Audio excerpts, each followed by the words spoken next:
How's it going, guys? Today I'm just going to be going over my Macvsog impression for pretty much late war. I haven't really decided a year, maybe 69, maybe 72. It's really up in the air. This is all work in progress. I am learning. I still need to learn a lot, and I still need to buy a lot of gear. So if you have any suggestions, please let me know. I'm going to start off with the fatigues. These are pretty much just Rothko's dyed black. I need to swap out the buttons, and other than that, they look pretty solid.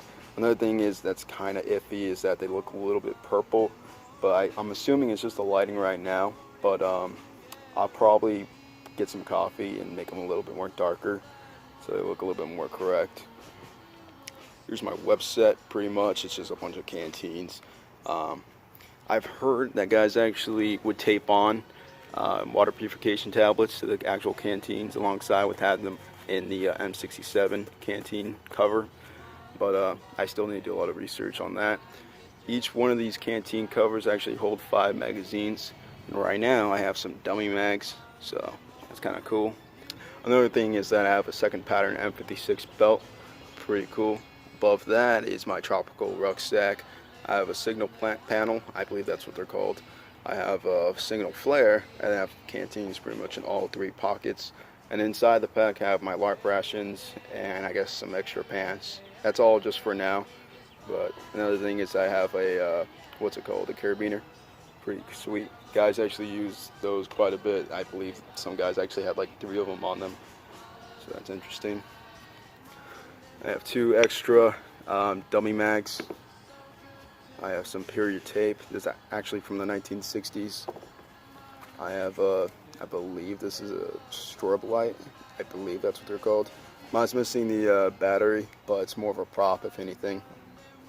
I have a toe popper. This is 3D printed, but I need to modify a little bit. I need to like add some filler just so it doesn't look so obvious. On top of that, I need to paint it green, but pretty cool.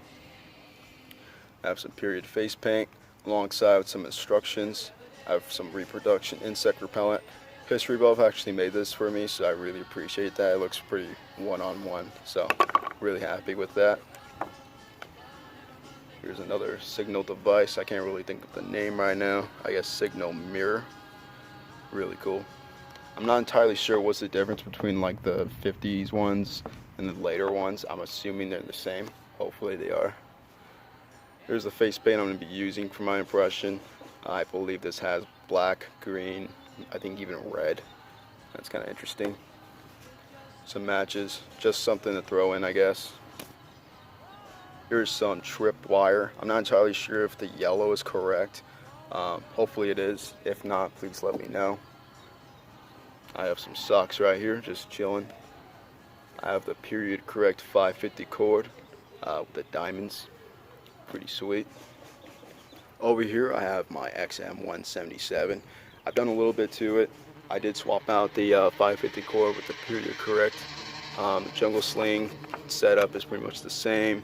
Another thing is that I modified the, I guess the front sights. So for the modification that I did, there was like a groove on the front sight here, and I filed it down for more period correct look. I believe those are actually, that's like a post-war thing with like the actual ARs. So I filed that down. On the buttstock, I painted this gray. Mine was black, which isn't really period correct.